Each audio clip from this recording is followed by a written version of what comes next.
Hi everybody, Mario Francisco Robles, MFR here with you, and this is the official Fanboy review for Star Wars The Last Jedi. This one isn't easy for me. It's really not. It's taken me several days to really sort of finally land on how I feel about the film at this juncture, to get to a place where I feel comfortable sort of giving it a score and really sort of speaking about it in terms that are somewhat final. Of course, these things are always subject to change, and who knows, I might see it again in another year and like it more or like it less, we'll see. But for now, for my initial take, having seen the film twice, I think I've meditated enough on it. I think I've thought enough about it that I'm finally able to share with you my take on the film as of this moment. Let me just say that it's not easy for me, some of what I'm going to tackle here. To feel as critical about this film as I do, it's not easy for me. I take no joy in this. I mean, honestly, this is almost like how I felt when I saw Man of Steel, where, I love these characters. I love this mythology. They've been a part of my life forever, but I just didn't love the final film. Now, granted, I liked Last Jedi perhaps more than I liked Man of Steel, and I'm not about to say that Last Jedi is a bad movie by any stretch, but there's a lot of issues with it for me. This isn't easy for me to be able to sort of pick apart a Star Wars movie. I take no pleasure in this. I went in there wanting to love it. I went in there as a fan. I went in there with an open mind. And that's why, mind you, I'm not about to review this like certain amateur hour people do. There are critics and reviewers out there who they review the film based on how they would have done it. And they're upset about the film because it didn't do what they wanted it to do. It messed with their theories. It didn't abide by some invisible guideline of rules that they had. They unfairly judge the film based on how they wanted it to be. And me, I'm not going to do that to you.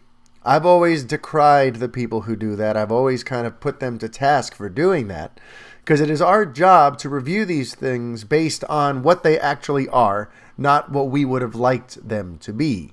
So I'm going to judge the film itself. We're going to talk about the writing. We're going to talk about the pacing. We're going to talk about the characters. We're going to talk about the tone of the script. We're going to talk about a bunch of things.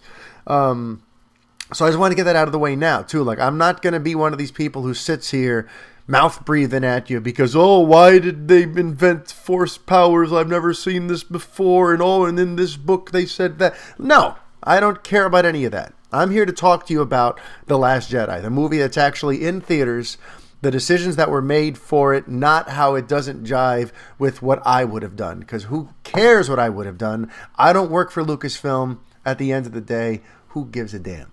So we're going to talk about the film itself. I'm trying to think if there's anything else I want to get off the top of my head before we get into dissecting the film. Yeah, there is one other thing. This might not be the best time for you to watch this. If you're someone who really, really loved it and you're in this afterglow of The Last Jedi, and you're still just, you're firing on all these different cylinders of how amazing it was, of course you're entitled to that opinion, but I strongly believe that some of you out there love it just because it's a Star Wars movie.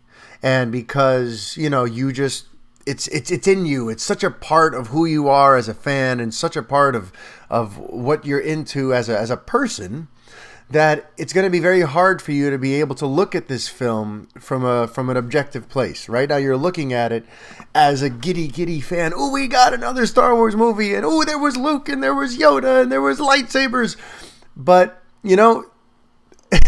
it might be best for some of you to come back to this later on when you're ready to look at it a little more just objectively, with a little perspective behind you, because I really I think you guys are missing some stuff. That's what I'm trying to dance around, and I think some of you are a little bit somewhat deluded on what this film was, and I don't want to be a buzzkill. I've already kind of had to do that a few times in person where I start speaking to people about the film who were initially over the moon about it, and then when I start pointing things out, I see them get very sad because they have no real defense. And I don't want to do that to you. I love you. You're watching me. You listen to my show. You support me.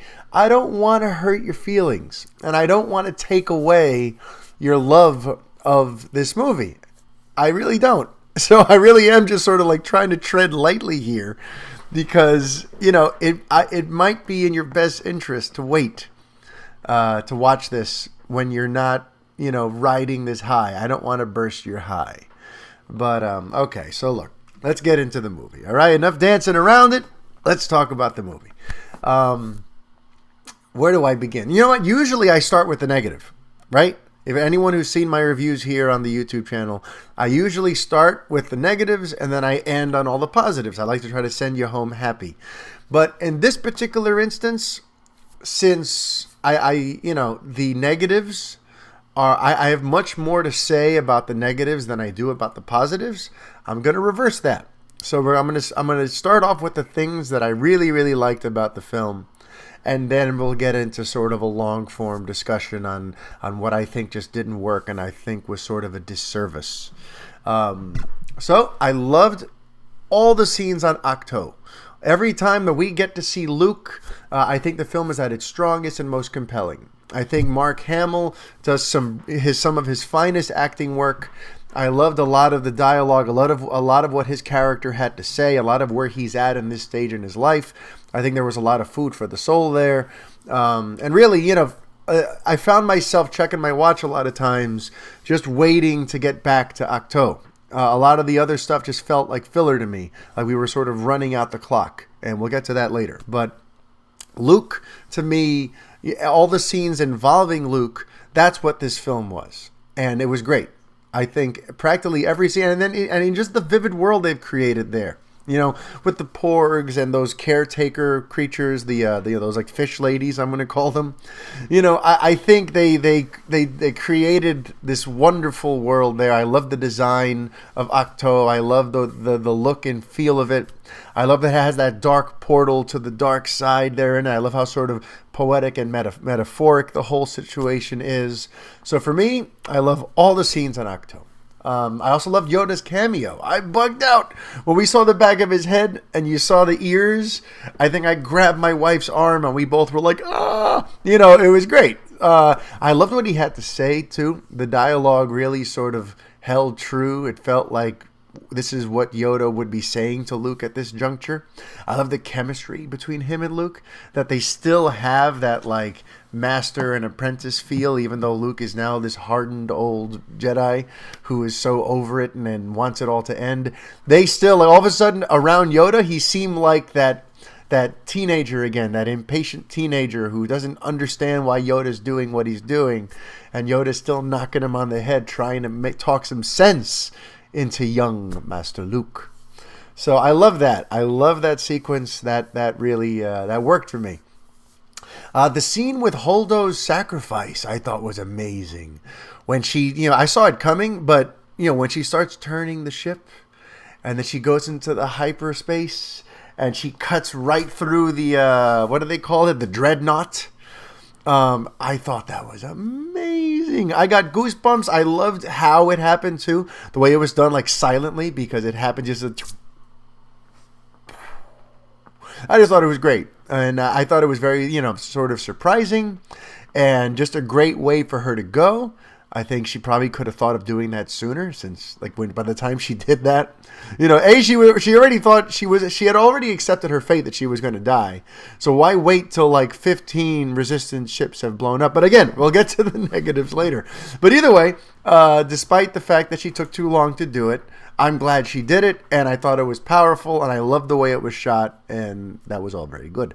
I bugged out both times when Kylo activates Anakin Skywalker and it cuts Snoke in half and flies towards the room right into Rey's hand, and then they go into slow-mo as Kylo and Rey go back to back and start killing those guards together.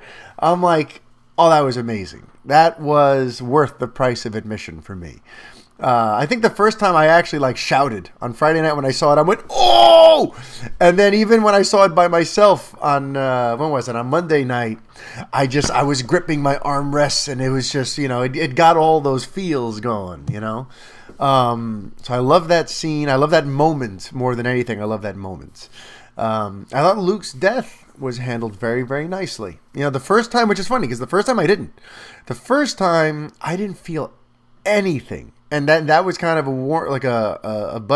warning sign for me. Some alarms were going off because I've always been a Luke guy, and I felt nothing. In fact, I just felt sort of like, meh, really? This is how they're going to end his epic arc? This is how Luke Skywalker comes to meet his end? Yuck.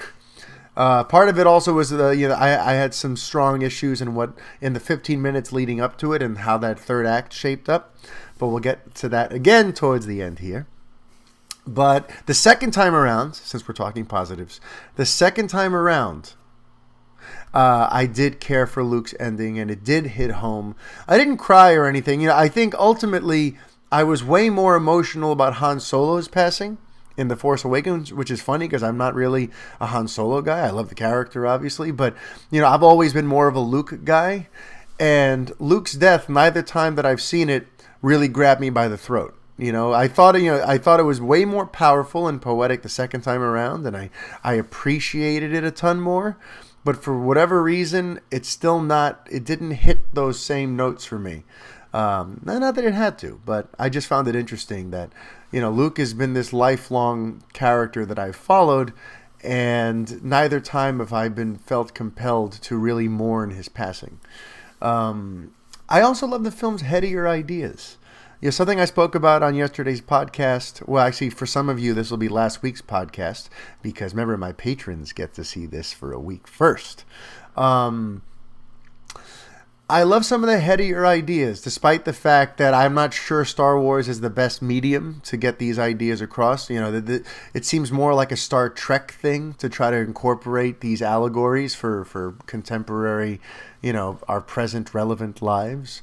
But I did enjoy them. I love the overriding sentiment of bringing power to the people. I love the overriding sentiment of the comments it makes about war and how those at the top of the food chain thrive with war. They want war. They profit off of war. And as long as there's war going on, they get to enjoy themselves at Canto Bight. They get to sit in the lap of luxury while everyone else is out fighting wars against each other, which is very sort of, it's very pertinent and it's very relevant, and it's a good bit of biting commentary on our lives these days. And I also love how because of that culture, it's almost hard to tell who's the good guy and who's the bad guy, because they seemingly go back and forth, and depending on your perspective, you're going to think that your people are the good ones and theirs are the bad ones, and then if you're someone a commoner on the other side of that battle, you're going to feel the complete opposite. And are there even really universal rules for what the good guy and what the bad guy is? I love the way the film attempts to ask these tough questions and make these tough observations. I also love the idea that you don't have to come from a powerful bloodline to achieve wonders. I think that's a beautiful message. I think the idea that, don't count yourself out just because you weren't born into a wonderful situation, just because your parents don't have a ton of power or money or whatever the case may be. You come from nothing, but you can still be whatever you want to be. I think that's beautiful. I think the cinematography was gorgeous. It's just a gorgeously shot film. Starting to scrape the bottom of the barrel here. I also liked the John Williams score. I think Mr. Williams killed it again. It's a phenomenal score. Many of the themes have stuck with me. It was new and groundbreaking when it needed to be, and it was nostalgic and insane when it needed to be. I thought the score I thought was very, very strong, which is funny because for The Force Awakens, I remember feeling like the score was somewhat anonymous. Obviously it's Williams, and it's It's going to be better than most people, but it almost felt a little bit phoned in. It didn't really stand out for me as much. But this time around, he really brought his A game. The themes he's created for Rey and for Kylo, and even the new themes that he came up with for Luke. Oh, every time they were on Ahch-To and she was dealing with the Force and his trials and tribulations. Those themes I thought were very, very powerful, and I really, really enjoyed the score. But okay, so now it's time to sort of move into some of my issues with the film. Sort of like right off the bat, a warning sign for me was that scene between Hux and Poe. The scene between Hux and Poe let me know that there's going to be I'm going to have a problem with the tone of this film. That whole thing with like holding, and he's like trolling Hux. It felt like the cold open to an episode of The Office. It felt like Poe was Jim and Hux was Dwight, and it felt way too like Earthbound. A lot of my complaints have to do with how sort of like unspace opera this felt. How sort of just like it felt like I was watching a movie on Earth in 2017. That whole thing where I'm holding. Can he hear me? It just felt like, am I watching like a parody? Is this Spaceballs 2 that we've been waiting for? The Search for Money? Like, what is this? So right off the bat, that was like, it got me started on the wrong foot. I don't ever want to confuse the dialogue in a Star Wars movie with the dialogue for The Office. And that's not just like my expectation. I feel like if you're writing for a Star Wars movie, you have to try to honor the tone. You have to try to, take the baton that's been handed to you and do it justice. And listen, I know Abrams had a couple of those little moments too in The Force Awakens, and they pissed me off there also. I would say there were 2 or 3 different times, like when Finn is like, what is this thing? Why are you doing that with your head? Like, that's another one just felt sort of goofy in The Force Awakens. And, so there definitely were a couple of those in Episode 7. But in this one, it felt like it happened a lot more often. And in certain, like, unfortunate ways, it reminded me of, like, Marvel. It reminded me, and that's the thing, for those of you, if this is your first time seeing me, I've always said that the Marvel films, especially like Doctor Strange and some of the more recent ones, they use humor to sort of cut the epicness out of a scene. Like right off the bat, they pull the rug out from what's going under with a little waka waka, a little like on Ahch-To. And I know I love the Ahch-To scenes, but this one kind of was just like, please no. When Luke is talking to her and they're having this serious conversation there in the cave, and he's like, "Who are you? Where are you from?" And she's like, "I'm from nowhere." And he's like, "No one's from nowhere." And then she goes, "I'm from Jakku." Well, okay, that's nowhere. Like that little thing, it was like, oh, waka waka. It just felt like that's sitcom writing. That was a sitcom writing, and it sucked the drama out of the moment. There were a few. There were just too many things that felt like they were played for laughs, and like he wasn't really properly honoring the power of the situation. We came in there because we've bought into this world. Your audience, you don't have to feel self-conscious about it. Star Wars fans are ready for this to be mystical and magical and grandiose. For you to throw in these jokes that basically go like, "Meh, don't take this shit so seriously." I'm like, all right, I guess. This isn't an MCU movie. It just isn't. And I don't know why they went that way with some of the jokes. And also, like, the whole Canto bite, I talked about this on Twitter yesterday. I didn't care for the fact that Canto bite was basically, it could have been set on Earth. It could have been set in Las Vegas. I didn't need to see, like, all the casino tables look like real casino tables that I would see here. They may as well have just shot it in Vegas where it's like, oh, here's a roulette wheel and they're playing cards and they have stacks of chips and somebody literally uncorks a bottle of champagne. And it's like, what? This is a land of like blue milk. This is a land of like, they eat and drink different things than we do. What are you doing with actual bubbly champagne into glasses? Like, it just felt way too contemporary, way too earthbound. And it just pulled me out of that world. The whole illusion of being up in a long time ago in a galaxy far, far away was totally shattered by the entire design aesthetic of the Canto Bight sequence. I'm trying to think of anything else about that before I switch to sort of some of the holes in the writing itself. You know, I guess we're just going to get into it. The plot and the villain plot in particular is so sort of hackneyed that the whole thing falls apart when you really think about it. So much of the film centers on this low-speed chase of the First Order is pursuing the Resistance in outer space, which allows all this time for all this other stuff to happen. But in actuality, that makes no sense. First of all, it's not compelling drama. It's literally like, okay, the good guys are in a car that can top off at 95 miles an hour.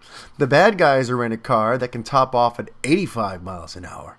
So the good guys can just be ever so slightly ahead of the bad guys. And the bad guys can see them, but they just can't really do anything to them. I'm like, that's kind of hokey, but okay.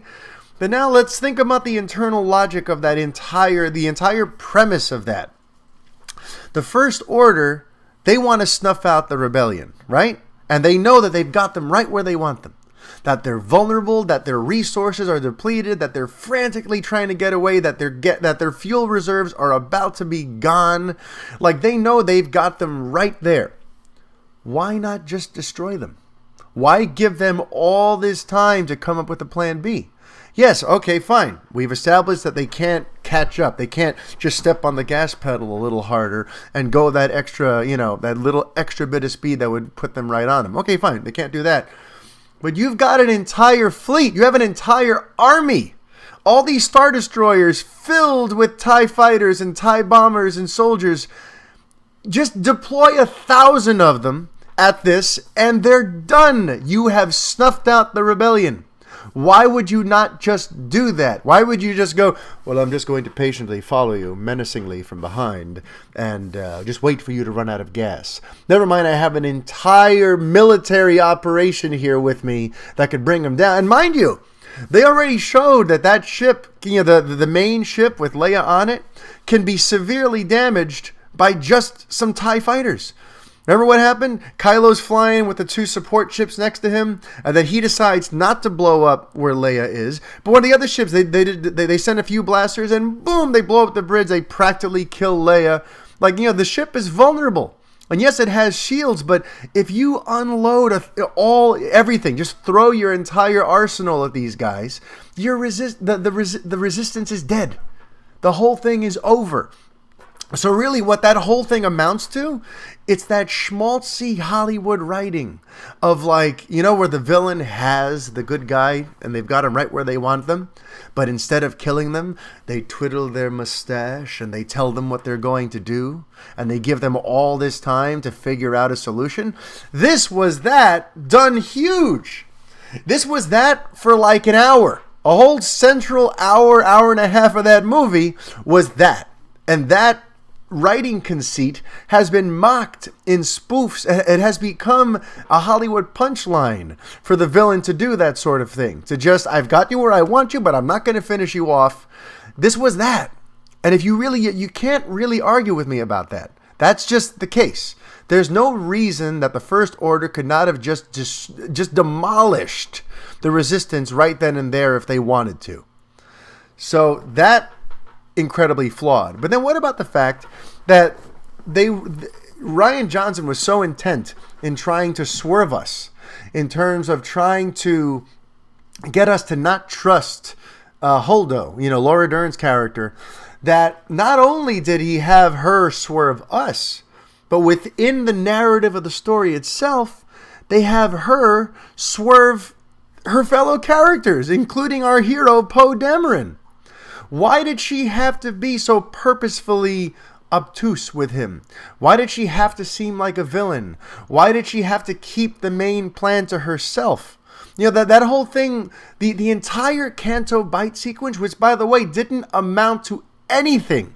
and was only there just to give Rose and Finn's characters a chance to bond and to kind of let the audience get to know them better, that didn't amount to anything. Remember, they didn't get the coder they wanted. The coder they did get went with them, and their plan still failed. That whole thing it amounted to nothing, okay? Why couldn't Holdo have just told Poe, hey, listen, the plan is this. We're heading towards this, to Crete, I think it was called. There's a base there. There's just enough power and security for us to send out a distress signal. So just sit tight. You know, this is our only real play. Instead of saying that, they purposely have her dance around it, and they make her seem like, oh, maybe she's a bad guy. For what? Why? Like, I get wanting to serve us, but why would she do that to Poe? Why wouldn't she clue in the rest of the Resistance what her brilliant plan is? What is the logic behind that? Now, had they done a thing where, like, maybe there's a mole, right? Maybe she's concerned that there's someone on board who is secretly leaking information to the First Order, and that's why she had to hold the plan so close to her chest. Had they had that sort of element, boom, magic, voila! It makes sense that she wouldn't want to tell anyone what the plan is. But in this particular case, we know that Poe is like Leia's right-hand guy. And yes, they got into a fight because he kind of went into business for himself in the first sequence. But we know that Poe is a respected and honored member of the Resistance. So why Holdo wouldn't just be like, all right, listen, here's the plan. It makes no sense. It defies all logic. And it's literally just there as weak Hollywood writing because they wanted to give us another set piece. They wanted to get Finn and they wanted to get Rose onto Canto Bight. They wanted the plot to kind of explore different areas. But really, they couldn't come up with a compelling reason why. And there is no good answer for that. Why did Holdo have to seem like a villain? Why did she have to keep all of her plans and machinations all to herself? It made no sense whatsoever. Especially with her saying, you know, I like him when she meets up with Leia. Like, if she had reason to distrust him, then this all makes sense. But it makes no sense the way it's presented in the film. And so much of the plot hinges on that it's just, you know, it's really disappointing. It's really disappointing. Something else is disappointing too is, like, you know, Rey. I was always a defender of Rey and of J.J. Abrams in the Force Awakens. And I spoke about this a little bit with Dave on the last show, on the season finale. You know, I was always a defender. I used to say this whole thing about her being overpowered and being a Mary Sue character who's basically, you know, just the product of like a hyperactive fan imagination on J.J. Abrams' part, where he wanted to put himself into the story. And of course, you know, if you're in the story, you get to do all these things. You know, I always defended because I always felt like the sequel would kind of help bring things to light. Because Abrams told a very sort of nuanced sort of story when it comes to Rey in The Force Awakens. You know, despite what everyone says about the fact that she defeated Kylo Ren, despite the fact that she's never held a lightsaber before in her life and all this stuff, she didn't. She was not a skilled warrior in Episode 7. If you go back and watch that sequence, she's wildly flailing and angrily just sort of, like going on gut instinct and primal reflexes, just trying to hurt him. She's so emotionally bent out of shape because she just saw him kill Han Solo and because he just left Finn for dead, that she's just going after him with reckless abandon. And Kylo isn't even trying to kill her. He wants to recruit her. So mainly what he's doing is taking defensive swipes.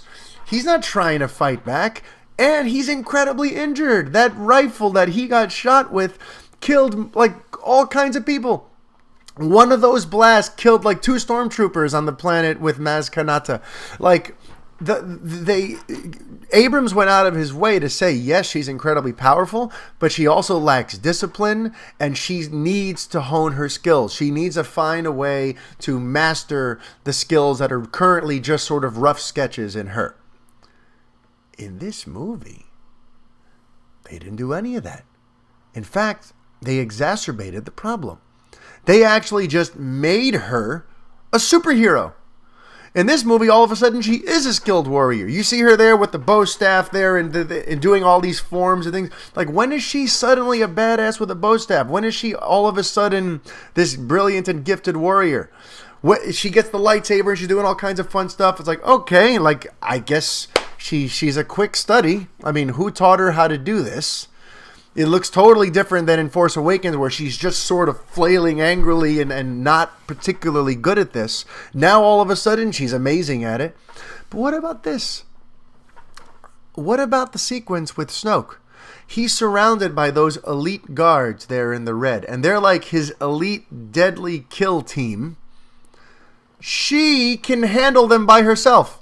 She kills like one or two of them on her own, and she's the one who helps Kylo, because Kylo, who is a trained freaking Sith Lord, pretty much, he can't defeat them. Remember, he's there like in a headlock, and she has to like throw him hers, and then he cuts the guy's eye out. Like, how is she suddenly this amazing? You know, so all this stuff about the Mary Sue angle, like, this movie is really where that becomes a problem now. Because now, she really is just kind of like this overpowered sort of vanilla action hero. Everything just comes way too easy for her. She's never really in any sort of danger. She's just Super Rey. You know, and it makes the movie weaker to have a protagonist who's basically flawless. You know, she's vulnerable because of her lonely upbringing on Jakku and because she feels discarded by her parents. So there's definitely some like emotional baggage there. But beyond that, she has no flaws. You know, she always makes the right decision. She defeats everyone in her path. Every single character around her fawns over her and thinks she's just amazing. Like, there was so much potential. For me, there was so much potential in The Force Awakens about the Rey character, and instead they just made her into a vanilla heroine who could overcome every single obstacle that comes her way, and it's like, where's the drama in that? There is none. There is no drama in that. And I just, you know, when you really think about that, when you think about that, so much of the villain plot makes very little sense and shouldn't have taken an hour and a half to wrap up. When you think about the fact that Rey is suddenly just Super Rey, it really kind of takes a lot of the, you know, to me, it takes a lot away from the film. You know, because you want a good, compelling villain, you want a good, compelling hero, and in this particular case, the hero's stupid. No, the villain is stupid, and the hero's invulnerable. So, yeah, it's a big bummer. Oh, and did I mention she can also now randomly speak Wookiee? She speaks Wookiee. She speaks whatever the droids speak to her. She's just, you know, there's nothing that Rey cannot just instinctually just do. Apparently, all she's got to do is close her eyes and go to her happy place, and she's got this. Because even the training sequence on Ahch-To kind of goes nowhere. He promises her 3 lessons, and what really happens? He helps her connect with the Force, which that was kind of cool to watch, and I loved how that was animated and how that all came to be. Then they just kind of have a deep conversation in the thing about why he's, you know, in hiding and cut himself off from the Force. And then that's kind of it. Like, what is it that she really learned from Luke at the end of the day, aside from just having a better understanding of what the Force is? You know, so she didn't get anything new in this movie. It still all just sort of comes naturally to her. Oh, and she can also speak Wookiee. Did I mention that? I might have mentioned that. She can just speak Wookiee. I did mention that. Sorry. I just couldn't believe that. And now I have one. And then this is just, you know, this is going to sound very petty. I've gone back and forth on whether or not I should even mention this next thing. But you know what? It's my truth. I need to speak for you my truth. I couldn't enjoy, the first time around, I could not enjoy what was arguably meant to be one of the most important parts of the film, the first time I saw it, which was when Luke shows up at the base. When Luke shows up at the base, I initially felt the feels. When his silhouette appeared there in the doorway, I was like, oh my God, he's here. The hero, the spark of hope we've been waiting for. He's finally made the decision to leave Ahch-To, and he's going to help us. And he's about to have a scene with Leia. This is amazing. He didn't get to have a scene with Han Solo. We're going to get to see Mark Hamill and Carrie Fisher share their final scene. This is going to be amazing. And again, this is going to sound petty, but I swear to you, this is what happened to me. He removes the hood, the cloak, and I see that suddenly he's had a haircut, a hair dye, and he must have gotten out the Just for Men beard darkener because he doesn't look the way he looked on Ahch-To. And everything is suddenly darker, and he's got his Return of the Jedi hair. And mind you, we all figure out later on that that's not really him, that he's just sort of a vision that he put there for others to see. But for me, up until we find that out, I was so distracted by that it pulled me out of his entire sequence. I couldn't enjoy what was going on with him and Leia. I couldn't enjoy what was going on with him and Kylo. It just felt like, hang on a second. So you mean to tell me that Luke Skywalker's over there on Ahch-To? He makes the decision, okay, there's an emergency, there's a crisis, my sister's about to die, the rebellion's about to come to an end, everything that we've fought for, everything that's going on, the situation has finally come to a head. So, hey, fish ladies, I need a shape up. I need to shape up and get me my Just for Men. I got to try to make sure I look good when I see my sister. Like, that to me was so, jarringly, Hollywood. And, is Luke really that vain all of a sudden? I swear to you, I could not enjoy it. And when the first time I saw the movie, when it's revealed, finally, that he wasn't really there and that wasn't really him, people in the audience cheered. And I cheered too, but I didn't cheer because of the surprise. I cheered because they explained why he got a haircut and dyed his hair to go help out the good guys. I shit you not. I wish I was kidding. I wish that this was just, whatever. I wish that I was just trying to yank your tail here. But I cheered going, thank you, please, thank you, thank you, thank you, that they explained that none of that actually happened. The second time around, obviously, I was able to enjoy it now because I had the knowledge that this wasn't really Luke. And for whatever reason, he decided he wanted to look younger and more put together when he went to go visit his sister and Kylo. I guess he wanted to look the way they last saw him. So, with the knowledge of that, I was able to enjoy it more. But by then, honestly, the bloom was already sort of off the rose. By then I'd already had that lousy experience the first time I saw the film, where I just thought, this is hokey and weak sauce. And the last thing that I'll discuss here, that just a moment that for me killed a lot of the third act. And I brought it up yesterday with Dave, but for those of you who don't listen to the podcast, or you're listening to this some way down the line and you don't know what I'm referring to, the whole sequence where Rose saves Finn just before he's about to destroy, just as he's about to sacrifice himself to destroy that Death Ray beam, that Death Star beam that's about to break open the Rebel base. Now, here's why that scene for me was damn near horrendous. So first of all, it's a very dire situation, right? The rebels are greatly depleted. No one's responding to the distress calls. They're counting on this big ass door in freaking outer space. But okay, they're counting on this big ass door to save them and keep them safe in there while they figure out what to do. And we find out, Finn points out that this is miniaturized Death Star tech. If that laser goes off, it's going to crack that door like an egg. And we're basically told, if that thing goes off, our heroes are screwed. The film is over. The rebellion is over. At all costs, we have to make sure that thing doesn't fire. And then, so that's sort of the premise of the sequence.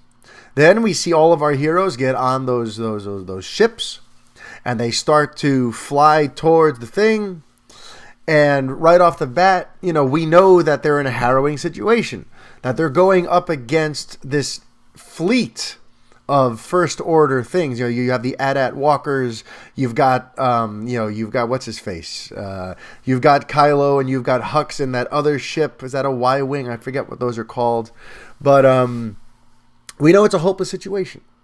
And we established the fact that Poe is accidentally kicked through the floor of this of the ship that he's flying. So the odds are heavily stacked against our heroes. So it's just all dire, dire, dire. And Rose, we see her clutch that moon pendant, and we know that connects her to her sister. And we know that, this is basically a suicide mission, that they can't stand really a chance against this fleet. The most they can try to do is try to distract and focus all of their attention on stopping that beam from going off, that battering ram laser or whatever the hell they call it. So as soon as she clutched the moon pendant, and had that sort of sad look in her eyes, my wife turned to me. She goes, "Oh, Rose," because we know she's probably going to be the one who gives her life to save the rest of the rebellion. To help save the cause that her sister gave everything for. So the sequence begins, and we're off and running. And then as the sequence wears on, they're getting picked off one by one. It's just becoming even more and more dire. And Poe makes the decision, he's learned his lesson from earlier in the film. We need to get out of here. We can't afford to lose all these valuable people. We have to pull up. But Finn suddenly goes ahead, and he makes the fateful decision that he's going to give his life for the greater good. And at this point, as I described with Dave, and now you can see the visual of it for those of you watching the YouTube version of this, my hands went up by my head and over onto the sides, and I was like this in the theater with my hands on the sides of my head going, "Oh my God, oh my God, oh my God." My eyes were welling up. I'm like, this is bold. This is incredible storytelling. Finn, who we just met, who you would never expect to die in the second film, is going to give his life to stop the First Order, who he used to be a member of. He's going to give his life to defend and save the Resistance. What a beautifully heroic moment this is. So I'm watching it, and I'm on the edge of my seat, and I've got goosebumps. My inner child has goosebumps. Everything is like I'm locked in to the importance and the emotional stakes of what's going on here. That laser cannot go off. And then Rose knocks him out of the way. Now, excuse me, did we not establish that if that thing goes off, the entire Resistance is screwed? So for me, my first instinct was to go, "You moron! Why would you do that? Why would you do that? Yes, you saved Finn, but you just killed Leia and the other 30 or 40 people who were hiding behind that door trying to figure out how to save the rebellion. You just destroyed the future of the rebellion to save Finn. How incredibly short-sighted and myopic of you nothing character." Like, I was furious at her for doing that. And while going through those emotions, then they have the stupid thing where she speaks the subtext, where she says that corny line that conveyed something that I already knew about her, and then she kisses him, which felt totally forced, and then she passes out. And during the kiss, you see the door. You see the big-ass door blowing up. So let me get this straight. You want me to be invested in this kiss and in this quote-unquote heroic decision of hers to save Finn, while also showing me that the rebels are now screwed? Like, what exactly are you going for here? And then, ultimately, Rian Johnson, retconned himself. Because after making it seem like if the laser goes off, we're all screwed, and that's why we have to do everything we can to stop the laser from going off. The laser went off and it didn't really affect much. Okay, it opened the door, but our hero still got away. And at the end of the day, it really wasn't life or death whether or not that thing went off. So then he just sort of like, after raising the stakes up to the sky, he suddenly just basically goes, nah, it's okay. The laser went off, but they found another way. It's really not that important. And at the end of the day, this whole thing probably could have been avoided. The door would have held no matter what. So all those other rebel fighters that just died on those ships, they kind of gave their life in vain, because at the end of the day, it doesn't matter if they blasted open the door. It was just, the stakes were all over the place. Rose, see, it's a gift and a curse. The fact that I can identify subtext is a gift and a curse. Because when Rose, at the end of the Canto Bight sequence, removed the, what the hell do you call that thing? Not the harness, the saddle. When she removed the saddle from that horse thing and it ran off, and she turns to Finn and she goes, now this was all worth it. Because he had just said, it's worth it what we did here because we got to, ransack that place. Whatever he said. He basically implies the fact that they got to destroy some of Canto Bight made this trip worth it. And for her, it was worth it setting something beautiful free. I picked up right there what she's about. Right in that moment. And I liked it in that moment. I thought, oh, wow, so she's more about saving something you love than killing something you hate. That's beautiful. But in that scene, she outright said it. She spoon-fed that information to the audience. And to me, that's just patronizing. To me, it's like, you don't have enough faith in me as a viewer to have picked up on the type of character she is. So now you want her to actually say, hey, everyone, this is how I feel, and this is how I want you to feel. It felt very ham-fisted, very on the nose. And for me, like, that moment already sort of set the stage for me hating the third act. And then between that and then leading into Luke coming, looking the way he did, the third act was a very tough pill for me to swallow the first time around. It was made a little better the second time around. But overall, I really think the writing left a lot to be desired. And in all honesty, if this is the best Rian Johnson's got, I don't feel comfortable with him being the architect of a new trilogy. I hate to say that, but I really don't. This film really dampened a lot of my excitement and a lot of my anticipation for the future of Star Wars. Because if he's the guy that Lucasfilm wants to be the new George Lucas, I don't get it. He wrote a lot of terrible Marvel-style Waka Waka jokes into this thing. He really made it a very sort of earthbound feeling thing with the terminology and the designs of a lot of what he showed on the screen. He made the villains look like impossible morons doing things that defied logic. He made the hero in Holdo do something really stupid just for the sake of confusing the audience. And then just that third act, the way he didn't seem to understand the stakes of what he was asking us, the audience, to invest in. It's really, I feel like I've been saying so much negative. You're expecting me to say that I hated this movie. I didn't hate this movie, but for me, the negatives were very jarring and very disheartening. And it brought down the movie several notches for me. So I still ultimately enjoyed it.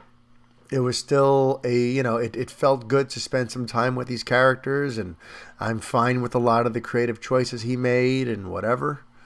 So I give it a B. Star Wars The Last Jedi is just a B for me. It's not a masterpiece. It's not one of the all-time great Star Wars films. It doesn't even crack my top 3. It doesn't even crack my top 4. And yeah, so that is my take. And honestly, it's one of those things where the more I think about it, the worse it gets. And that's why it's almost like you guys just witnessed that, by the way.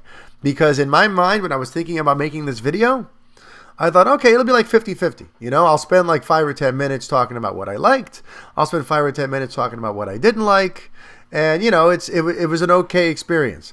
But this movie, for me, the more I think about it, the more I scrutinize the script, the more I scrutinize the plot and the decision making of some of the characters, the more the whole thing just kind of like unravels. So I kind of have a feeling that with the benefit of time, I'm going to actually like it less and less, which is a scary thought for me and my Star Wars fandom. By the way, if you're not sure like what level of Star Wars fan I am, go back and listen to the beginning of episode 42 of the El Fanboy podcast. You know, these things mean a great deal to me. I love that galaxy far, far away. And I walked into this wanting nothing more than to love it. And I just couldn't do it. And I'm happy for those of you who could. But I can't overlook a lot of these issues I had with it. So it's stuck at a B. And hell, it's teetering very close towards a B- for me. But we'll leave it at B for now. So thanks for watching. This is the official El Fanboy review for Star Wars The Last Jedi.